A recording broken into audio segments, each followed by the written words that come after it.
Welcome to the Strong, Single and Human podcast.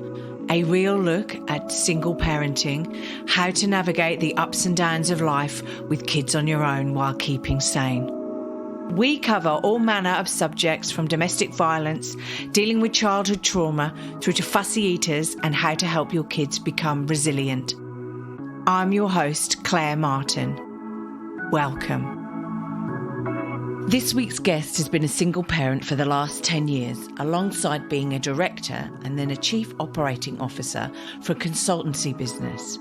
Throughout that time, she has juggled the challenges of building a supportive, positive home environment for herself and her child, whilst handling the increasing demands and expectations of an executive role in what has become an increasingly volatile world.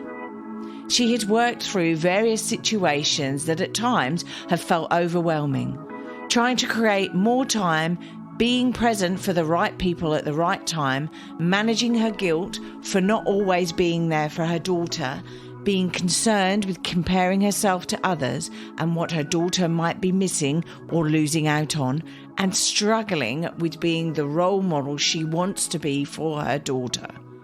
Not only all that, but she has felt challenged at work about her dedication, felt vulnerable to criticism, and has felt the need to work twice as hard as others to prove her worth, struggled with visibility and setting boundaries to find a harmonious balance between home and work. Jessica Rhys Griffith has always been motivated by working with individuals and teams to achieve their best. And so she is here today because she wants to take what she has learned and support others in similar situations to find their way to be their best selves and be successful at home and work. This is the Strong, Single and Human podcast. Hi, welcome, Jessica. Hi. Welcome to the podcast. Oh, thank you. Thank you for having me. No, it's great. It's great. So look, wow, an exec life for you. Tell us a little bit about your journey and how you've gone from, I've gone croaky, how you've gone from being, in positions of power within the corporate world, and why you said, I don't want to do that. I want to help people, and how you moved to there. And then we'll talk about all the challenges you encountered at work. Yeah, sure. Yeah, no, of course. So, yes, I mean, I had quite a sort of a varied career, if you like. Actually, when I finished college, the plan was to go and do law. But actually, my father passed away quite suddenly. And so I just wasn't in the headspace. And my dear mum was like, look, that's absolutely fine, but you have got to go and earn some money. So I basically started off as an administrator working for a small company of surveyors. And really for the next 10 to 12 years, I jumped around various roles in quite different types of businesses and different size of companies. And they had different structures, some managed by committee, some are very hierarchical, some are quite flat structured. And I think actually I was lucky in that I had that real variety of different ways of working, if you like, different experiences. And then I guess it was after about 12 years, I was very fortunate and landed in an international development consultancy company, and they were growing. And I took opportunity. So they were on a fast trajectory, growing very quickly. So that just opened up lots of different opportunities. Wow. Yeah. And, and I traveled to lots of interesting places, lots of interesting experiences. And I sort of ended up in a director level, sort of in my sort of mid 30s.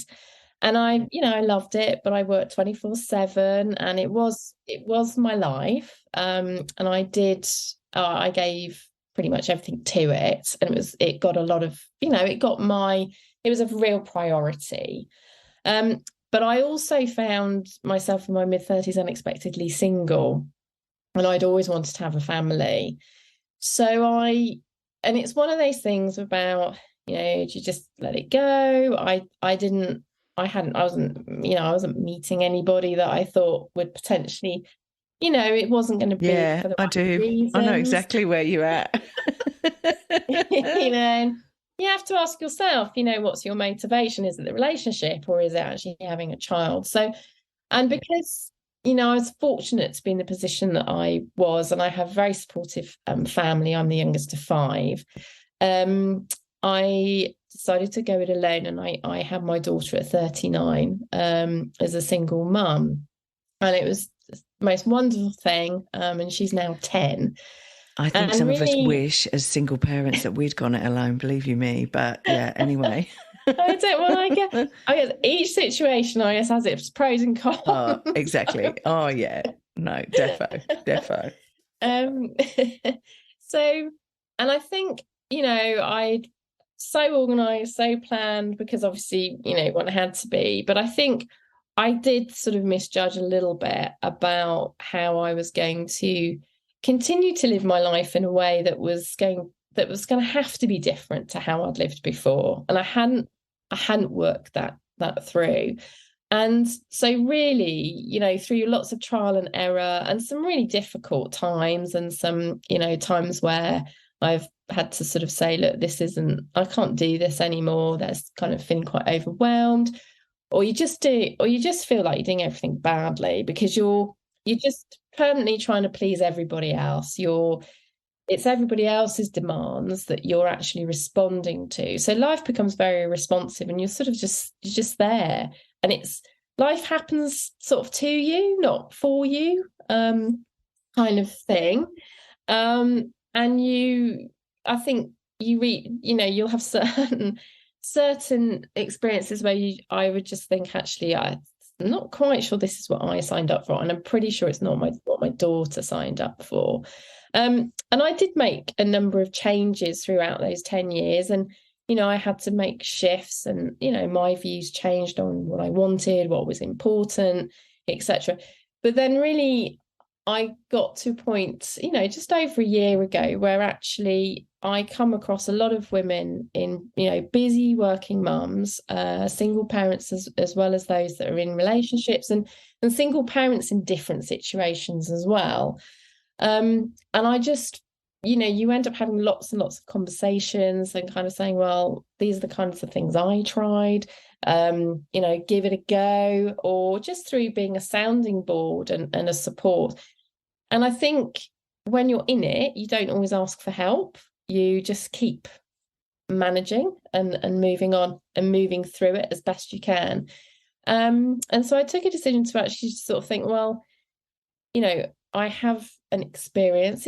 Everybody's experience is different, but even if they can take 1 or 2 things from me, which means they can short circuit some of that pain, and life is not such, ups and downs. Actually, they get from A to B a little bit quicker, then I'd like to be able to make that contribution. So that's why I've ended up kind of in my situation today. Yeah, because sometimes when you're in it, like you said, you're just trying to survive, right? So you're very reactive, and sometimes you can't see the wood for the trees, right? So you're basically there going, I don't know how to get out of this. I'm not really sure I'm not really sure what work wants from me. I'm not really sure how I'm doing at home, and I feel like I'm failing at home because I'm not there doing things, for my son or my daughter or whatever, and you're just like, you feel like you're just you're either just like a swan, really. You're trying to stay like hoping on the surface and paddling like but crazy actually beneath. Not, and you feel stuck. And I think the thing is that it doesn't often take much for you to do a shift. Because I think people, and certainly I used to think, I'm going to have to make loads of big changes. And actually, that's not really what it is. It's small changes, but that tend to be consistent. And I think the other thing I would say is I never stopped to think about like who I wanted to be as a mum, what type of role model I wanted to be. What was even important to me. You grow up in with influences from like your family, your friends, or you experience lots of things, but then you don't ever sort of take the time out to go, well, actually, what is important to me? Because, and then you're doing stuff. And quite often it's not the stuff that even you're feeling that passionate about, but it's just happening. Yeah, like standing at the kitchen window. I did this the other day. I stood at the kitchen window and I was like, oh my God, is this my life? So got to change this. Because I'd got my son moaning because he didn't want to eat whatever he had for dinner. And then he's like, because we do schoolwork as well, because there's several different areas he needs to sort out. So he didn't want to do his schoolwork. He didn't want to have a shower. He didn't want to eat his dinner. Yeah, no, I know that one well. He's 7 and like, that's it. Yeah. Don't want to get clean. Don't want to get ready for bed. And I'm just stood at the kitchen window and, oh my God, is this my life? Does this get any different? And I suppose it will get different, but it will just be, he don't want to do different stuff. Yeah, it's kind of evolving, isn't it? And I think that's the other thing. I mean, it's so easy when you're in that feeling of overwhelm that actually you do start saying to yourself, this isn't working, that's not working. It's all negative, when in actual fact, you kind of need to spin it around to say, actually, it's good that, he's able to have an argument with me about going to the bath. It doesn't feel good, but it's all right. It's negotiation. There are times where I go, oh my God, just do what I want you to do, right? It's like, because his negotiation skills are pretty good, right? And I think they are. I think they're way better than when, certainly my 10-year-old. I mean, well, I just don't think, I think it's acceptable to ask. And I think when I was growing up, when my mother said, go and have a bath, I just went and had a bath. Whereas, I don't know. Maybe my memory's gone. I'm sure my mum will go, oh yeah, no, but I don't know. And I don't know if the challenge is that I was probably more scared of my dad than my mum. So if I didn't do what my mum did, my dad, I definitely would do. I don't know. And maybe because he hasn't got that element, I don't know. But yeah, it is. It's interesting. So when you had your daughter those 10 years ago, crikey, and it goes quickly, doesn't it? Did you? How long did you have off work? Did you go? What was the situation?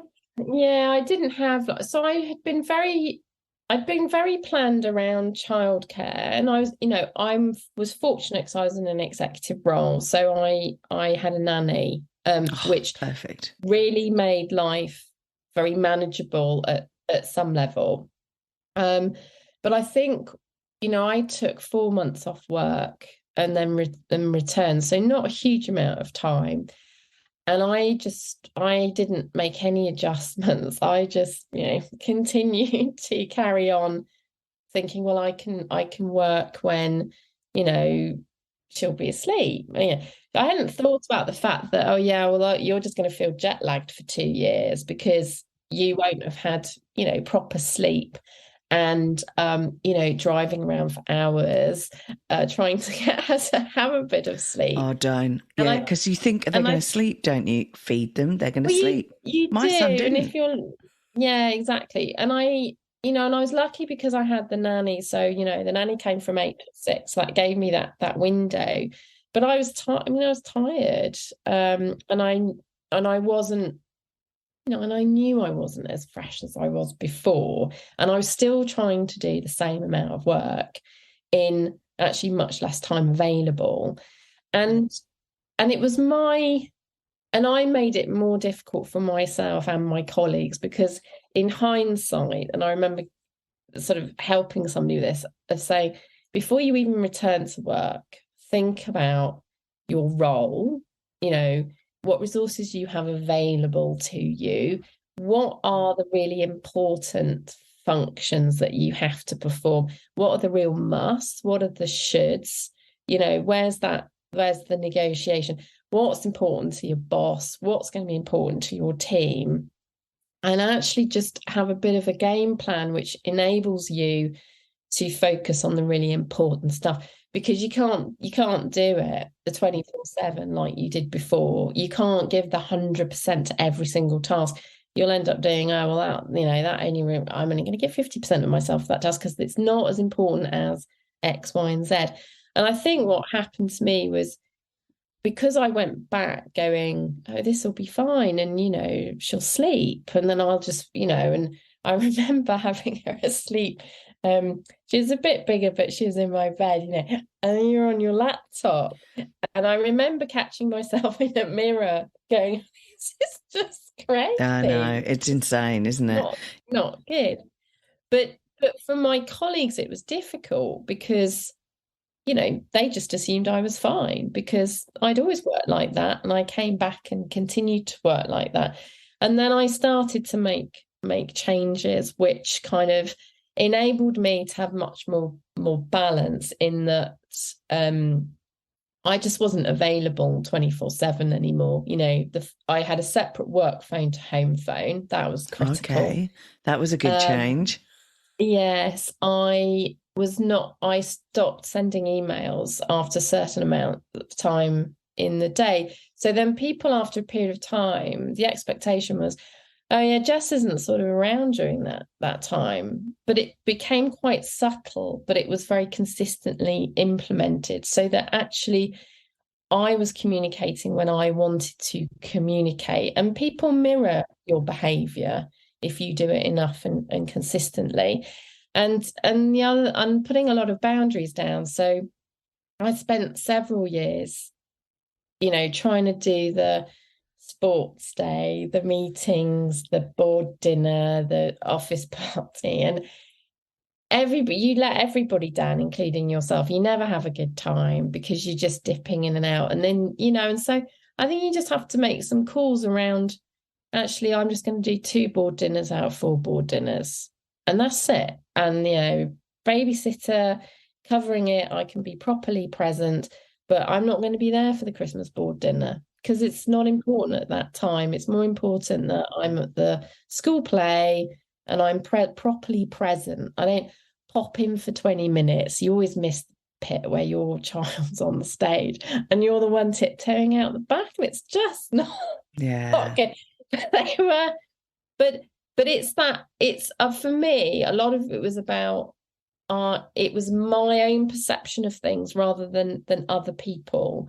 And certainly at work, I got into a bit of a phase where, particularly since I was changing my work patterns, then you worry about visibility and accessibility, and are people having a view? And nobody had a view whatsoever. That was about me. And actually saying to myself, well, unless somebody says anything, this isn't an issue. I was making it a potential problem that wasn't there. And obviously, you have performance reviews, etc. And I did used to sort of challenge and say, I know my work patterns might seem a bit different. And they were like, well, but the performance is, the performance was like, okay. But it was, and I think because I was very clear about what I was going to attend and what I wasn't going to attend, and I didn't change things at last minute, it meant that everybody kind of knew what was happening. But for me, I think one of the really positive things was that she was the role modeling for other people, because actually what it gave permission for better work-life balance for everybody in my team, because they didn't email at silly hours. Because they start to go, well, actually, that's the way of working, and it's much more acceptable now. I mean, I don't know about you, but when I was younger, it was a badge of honor to do like the 80-hour week, and it's just ridiculous. And thankfully, that feels like that's moving away. So thankfully with COVID, I think COVID's actually introduced. I mean, I'm still working from home, although I do go in the office occasionally. In fact, I've now kitted my office out with a stand-up desk and a bloody running machine, so I can, while I'm in meetings, I can walk and stuff like that, because I just find that when you're in the office, you tend to walk around to meetings, you walk to go and get coffee and things. But when you work from home, right, I'm going, just I don't really move. Like 8 hours sitting at my desk, I might get up and go to the kitchen for a coffee, but it ain't really like 10,000 steps, right? So I'm sort of going, I've got to like make myself a little bit more healthier. And yes, I probably could log off and go out for an hour or whatever and go for a walk around the neighbourhood, right? Some days you can't do that. No. And so for those days I'm going, and it's different when you're in the office as well. So yeah. So it's quite interesting what you were saying about other people around you at work, right? Because, and I maybe I'm sort of in an exec role now, but I've experienced, and I know male colleagues of mine have experienced male single dads. Yeah, and this is where I really feel for the single dads out there. And it might just be how Australia's geared up for this working environment. Maybe we're a little bit behind the UK because you're in the UK. But I've found when I took 7 months off and I had to go back to work because I needed the money. And when I went and I work as a project program manager, you know, $1 million projects and stuff. And I was a little bit like you, right? I've worked in London, I've worked all over the world, you know, and you know, it's you're on call 24/7, right? You're delivering a multi-million dollar or multi-million pound project, global project. And so the buck stops at you. You're responsible for that delivery. Any risks or issues that come up, any resourcing issues, you know, things break and fall over and you've got to make sure you've got all of the contingencies and stuff there. And so it was a little bit like I'm on call 24/7. Anyone can get in contact with me. Yeah, I had changes that were going through at like 10 o'clock at night, you know, midnight or whatever, because that's what they go through at night, right? Because nobody's working. Yeah, exactly. So there were those sort of things, right? However, I found, and I've had male colleagues who have actually been, basically been told, here's your 2 weeks notice. We can't employ you anymore because we need you to be in the office 9 to 5, blah, blah, blah, and all of this stuff. See you later. Because they've had to leave early to go home to get their kids or all of those sort of challenges. I originally was 3 days a week. I was told I couldn't work part-time anymore in the role I was in. So I went 4 days a week. And then I was told, well, I'm sorry, you can't work 4 days a week. We won't be able to employ you if you don't go full time. So there's those sort of challenges. Did you encounter anything? No, I didn't.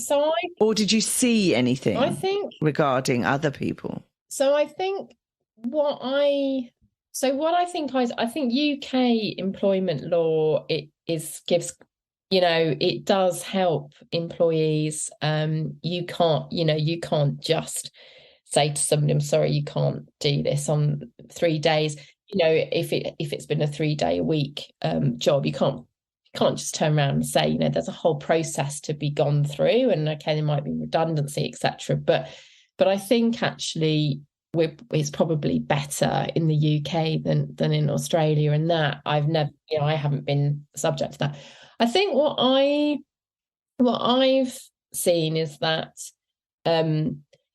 there can be a view that if you're a mum, there's some assumptions that get made, which might be you're not as committed as you used to be.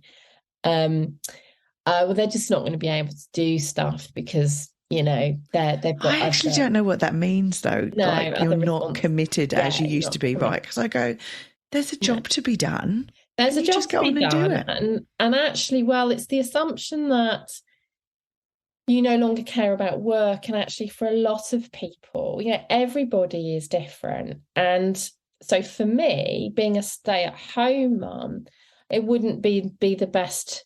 It wouldn't bring out the best in me. I would not be my best self for my daughter or my family or anybody. But for others, that might be that's their, you know, that's their real key spot. So, and I do think there's some assumptions come in. And actually, quite often they're some of the most efficient workers because they have to be so organised and planned and coordinated, and they get things done really, really quickly because they have to. But there is that sort of bias that I think is there. And I've certainly known, and it's a few years ago, so I think it's better. But if you're not in an executive position, I definitely have female colleagues, and I would be the same for male who, who feel awkward about saying, I actually need to leave the office because I need to pick my children up from school today because something's happened. And that is just not right. So I think it's definitely there, but I think it has got a lot better than what it was maybe 10 years ago. But I think, and then the other one I used to really amuse me, and this is where, the whole sort of gender bias comes in, because I was on a management team with mainly men, and they didn't mean anything by it, but you used to get comments like, oh, my wife's away this week and I'm just having to do everything, and it's really, really challenging. So I used to go, oh, welcome to my world, this is what I do. And they'd be like, oh gosh, yeah, totally. I have, I didn't, it's just, don't think about it. Yeah, I love the one where they go, oh, my husband or my wife has been sick all week. And so, and I'm like, okay, they've been sick. They're still at home. Don't worry about it. Like, I'm like, this is my week every week. This is like, I don't get a break. Being ill as a single parent is awful. It's the one, that's, people say to me, how do you find being a single parent? And I'm like, you know what, 90% of the time it's absolutely fine, but I said, if I'm sick or they're sick, but if we're both sick, it's just game over. Well, we both had COVID a year ago or whatever. Must be a year ago now. And we spent 3 days in bed. So Mummy had to order takeout. So my son thought it was great because he was on his iPad for 3 days while Mummy was like in and out of consciousness. Yeah. I didn't really eat anything. Mind you, he didn't really eat anything either. No. But I was so dizzy when I got up to do anything. I was like, there's no way I'm going to be standing at cook. No. So that's what you do. I mean, I have got great friends. I've got a great network here. So friends and neighbours were awesome. Yeah. But yeah, we just ordered takeout for 3 days. Yeah. I was just like, what do you do? Like, get it all delivered. You do get through it. And I think the main thing is to not give yourself a hard time about how you manage it. And it's this is 3 days out of 365. So I'm right. I know, exactly. And comparing is just, I used to worry about, is Alice getting the same as everybody else with a single parent family? And you worry and you worry and you worry and you worry. And you always think everybody else has got it, sewn up. But actually, everybody worries about their children from a different perspective. Whatever family structure you're in. So I think it's really important just to focus on yourself and your relationship with your child, and is it moving in the direction you want it to, and is it better than it was a month ago if it wasn't where you wanted it to be, rather than sort of worry. We just worry too much, I think, about other people and what they think. Well, I was going to say, did you get any mummy guilt? And like, oh yeah, I've had how did you dispel it? Yeah, no, so have I. So have I. Yeah, and actually, I had, when I stopped my corporate role and started to do this, I had a conversation with my, she was 9 at the time, but I asked her, I said, I'm going to sort of change what type of work I'm doing, and she was like, oh yeah, okay, and she was like, oh yeah, I think it's really interesting, and because definitely there was times when, your work was way more important than me. And, she was very honest. And I know what it is, because it would be in the evenings when she wanted something and somebody was on the phone. And it's those small things that you think are quite small, but actually they got in her way, and they stood between her and me, and the person on the phone call was the priority, not her. I remember somebody saying to me, yeah, you will feel guilty. And I think because of how I made the decision to have a child on my own, I was a bit, I'm not going to feel guilty. I will love this child. They are my world. And the most important thing is that they feel loved. And actually that's what I need to focus on. And yeah, I've definitely made errors, but I'm also, I thought, well, actually, I'm glad she could tell me.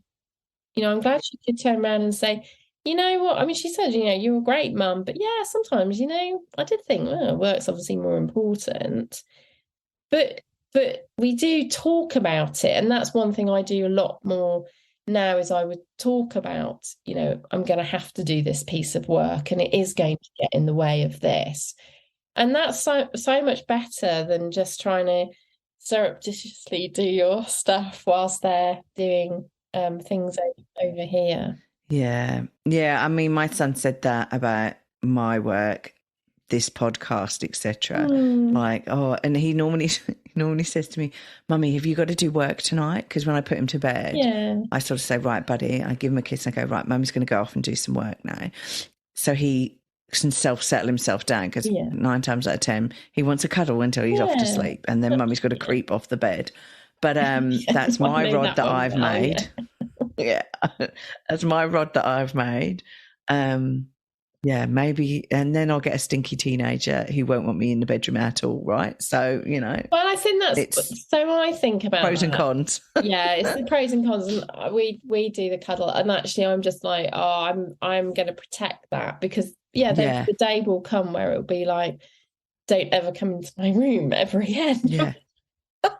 And so I keep that. It's also, I don't know if you use it as well, but I reframe stuff in my head, like, definitely. How grateful I am that I have memories with him. Yeah. And I'm creating memories with him. Yeah. And I suppose, like, you don't have the other side of the fence, as it were. I don't have that. But like, but like his dad is non-existent.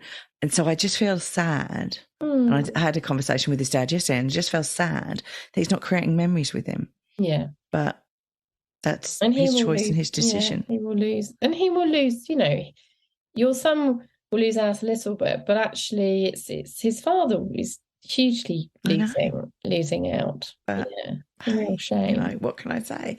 So, okay. So how do people juggle? How do you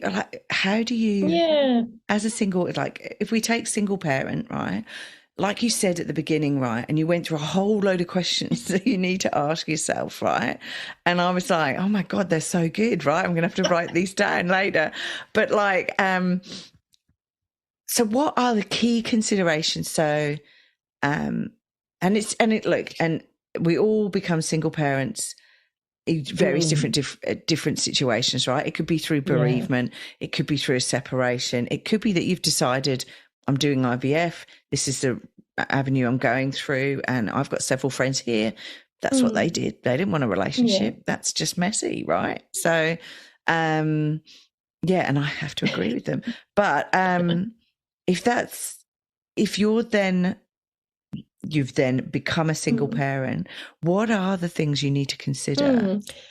So in change that are going to change that balance. So I think for me, what's important is that there is a bit of reflection time. And there's a great tool called the Wheel of Life. And it's a very simple tool, but we all have things that are important to us. And the problem with the whole home life, home work, it can become polarized. So, people say to me, well, you've got, you get like, so you've got your time all sorted at home with your children, and that's all good, and you've got work, okay, but you still don't feel balanced, because actually you might need access to friendships. That connection is really important to make you feel like the best person possible. You might need financial stability, might be really important, in that you're somebody who likes to have a wage coming in every month, or you might be somebody who actually doesn't mind a bit of ambiguity and wants to be self-employed. Health is a big pull. If your health isn't in a good place, you can't really do very much. So there's lots of different areas in life. I don't know, it's probably 10 or 15. And I think it's about picking the ones that are important to me. So for me, it's definitely, family, friends, financial stability, but contribution is very important, and actually learning and development. And actually, if those 5 things I'm continuously focusing on, I actually feel far more balanced. And then actually I'm focused, and because I'm focusing on them and I talk about them, that's where my energy goes. It doesn't go on noise, quite frankly, from others that are making demands. It would be like, actually, it's not going to serve me, so I'm not going to do that. So I think what I would say is there's a real self-reflection piece, which are those big questions. Who do I want to be? What role model do I want to be for my children? What do I want to achieve at work? What do I want to achieve as a person? What kind of friend do I want to be? What kind of family member do I want to be? What contribution is important? Is there any learning that I want to do? And just write all over a bit of paper, just to get yourself thinking, so that you then start to understand a bit more about you and what's important. And then you focus on those things, but then you put the time into those elements, which actually support you to be, like, I think, in a good mindset, definitely. And like living, I think I'll come back to that. And you've got those balance across the different areas, which I think put you in the best possible position to actually juggle. And you're juggling things that are important to you, not that actually are just a waste of time. So I was asked a question the other day, and it was a single mum, and she was like, "Oh, I think I probably need to get a cleaner, but I just feel really bad because I can't clean my own house." And I was like, "What?" And she said, I'm spending the time cleaning my house and not with my children. And I just said, "Well, what do you think they would say? They much prefer to spend time with mum, having fun." And she just said, "You know what? I just felt that it was something about me not being able to do." And I said, that's a you thing. Forget it. Get a cleaner." I agree with you. It is a you thing, right? I'm now getting a gardener, Yeah, right? absolutely. I sound like the Queen, but the thing is, I've sat there and exactly what you were saying, I've gone, it takes me half a day to cut the lawns, and I haven't got that big a garden, right? But it's me. I don't take, but to cut the lawns, weed a few flower beds, etc. It's half a day. There are some people out there who enjoy doing that. I don't really want to do it, right? Do. And I think, Pete, that's one thing that you can do as part of your support network, is say, what are the activities that I don't have to do? Could somebody else be doing them? Which actually takes a pile of stuff away. So I think, there's the reflection piece. There's definitely networks. Have you got the right support networks? And you pulling on other resources like cleaners, gardeners, making sure that you've got a couple of really good babysitters who are sort of part of your structure, so that you can go and have time with your friends. You can even go and have time for yourself, if you need to, if that's what's important to you. I think, it's focusing on those important things. And then I think there's also something around whatever you do, just doing it consistently. Because the more you do it, the more it will stick, and the more success you will gain from it. Yeah, I agree. How so that's you personally, right? So that's you. And I think that's really good, because I think you're right. You need to reflect on you. I know a lot of the time when you become a single parent, you're like, okay, Jesus, how am I going to get all of this stuff done, right? Like, how am I going to do work? How am I going to do? And it's a panic, anxiety situation to be in as a single parent. Like, if you're thrown into being a single parent as such, because at least with doing the IVF avenue, you can plan a little bit more, right? You can, absolutely. Within limits, obviously. But you absolutely can plan. And I think the overwhelm piece, like, you can get totally overwhelmed by your to-do list. And I think there's Yes. something around, we make lists and they're just lists. And that can be the most demotivating sort of thing. And actually, because you haven't put anything off your list, because you spent everything just reading it. But I think there are different ways of doing your to-do list. So I think for me, what I started doing was categorizing my to-do list so that actually you end up with, say, for example, you've got something around a project, but there's like 40 to-do lists in there. Now you might be able to put them into 5 categories, but you link it to something that you're passionate about. Like, the result is I'm the best project manager in the world. And that's what you tend to look at, rather than I've got to send this many documents, I've got to write that document, I've got to coordinate this report, I've got to redo the Gantt chart, I've got to update the budget. Actually, yes, I have got to do that. But the result I'm looking for is that I'm going to be the best project manager. And that's much more compelling. And also by categorizing, quite often you don't need to do as much as you think you need to do. And I'm ruthless. I mean, I am ruthless. I will think, I will do my planning and I will put effort into planning, but I will think, okay, what activities in here are really a must that will move the needle on me getting to my result? And I dump the rest of them. Yeah, like the 80-20 rule. That's the thing, isn't it? And people go, oh, I don't. But I would just say, just try it. Give it a go. And the more you do it, the quicker it becomes. And also your learning is a lot quicker because it's more sequential because of how you're organizing and planning, that actually you tend to go, oh, I remember doing that last time, so I'm not going to bother doing that. I'll do it this way because that was much quicker.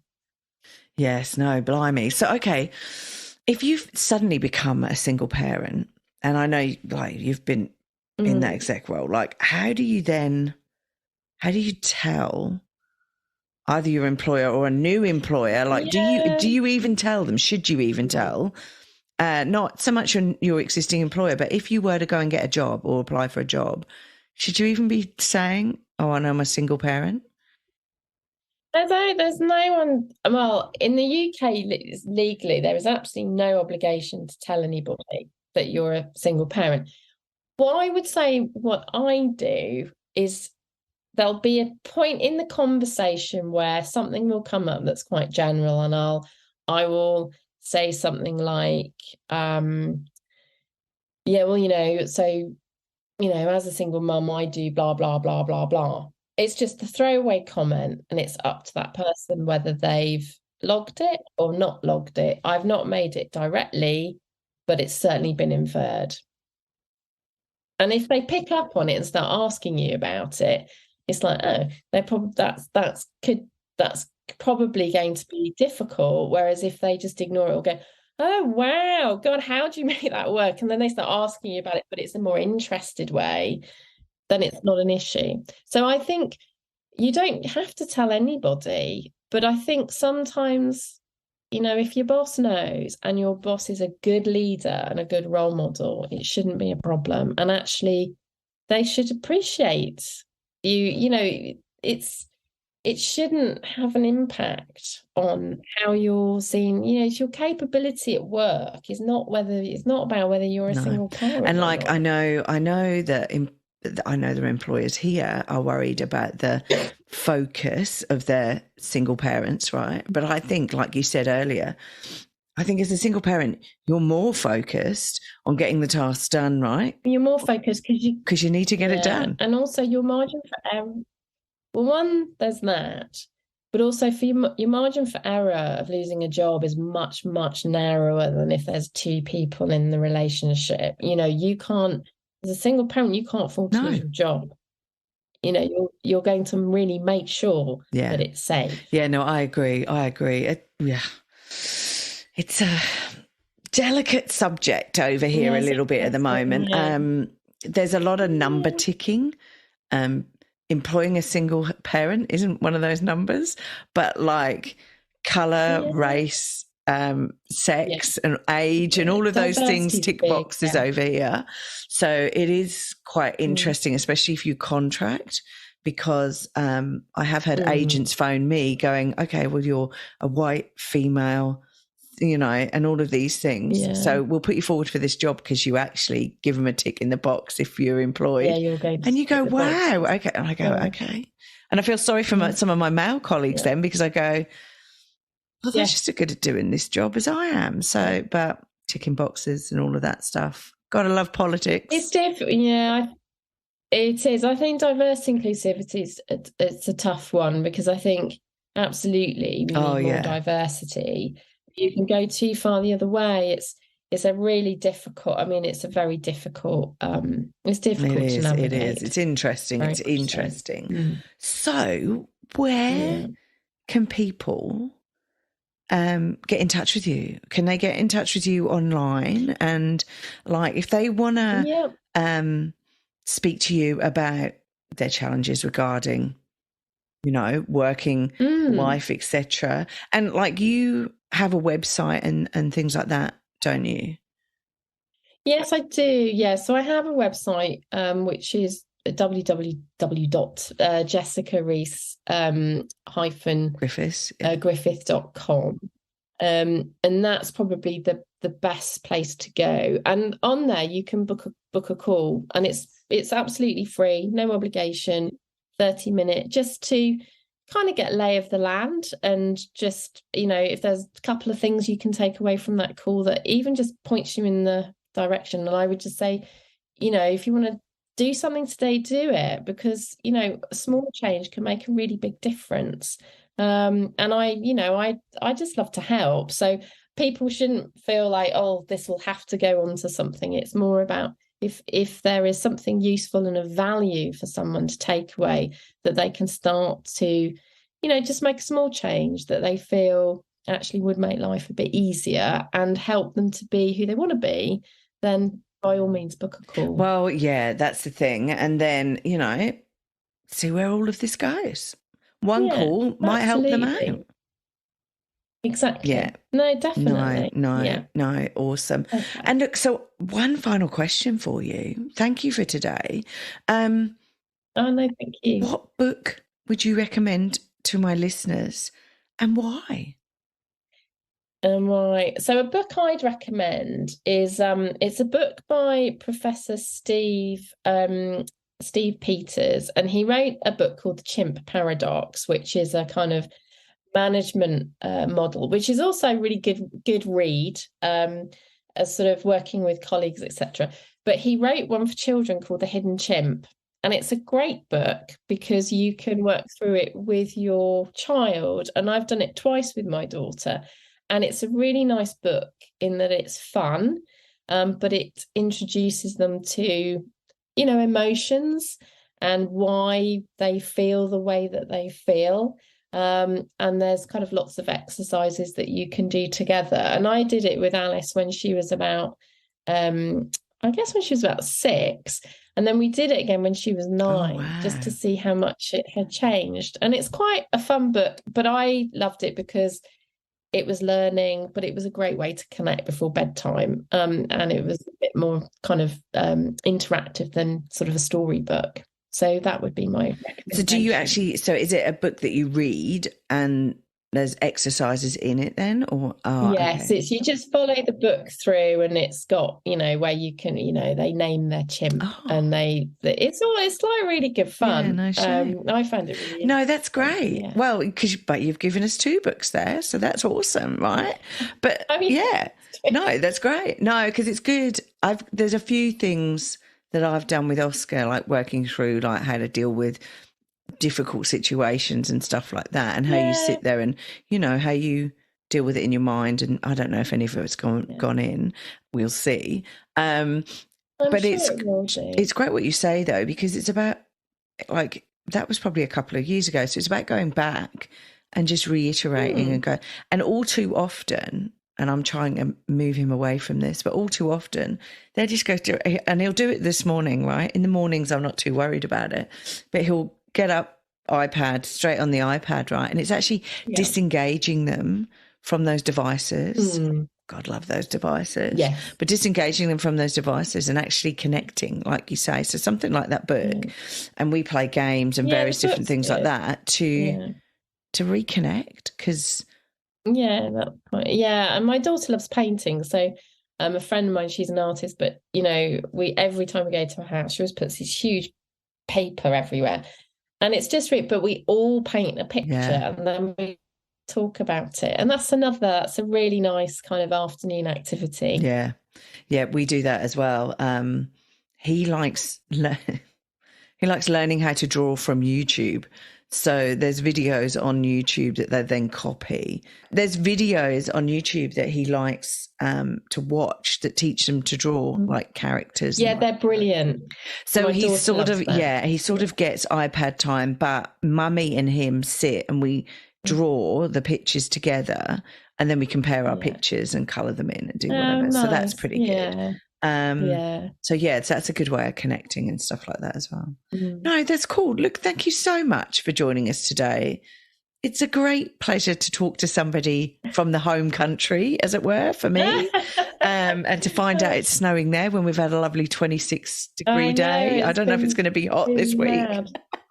But well, thank you so much. It's been a real pleasure. Thank you. No, thank you.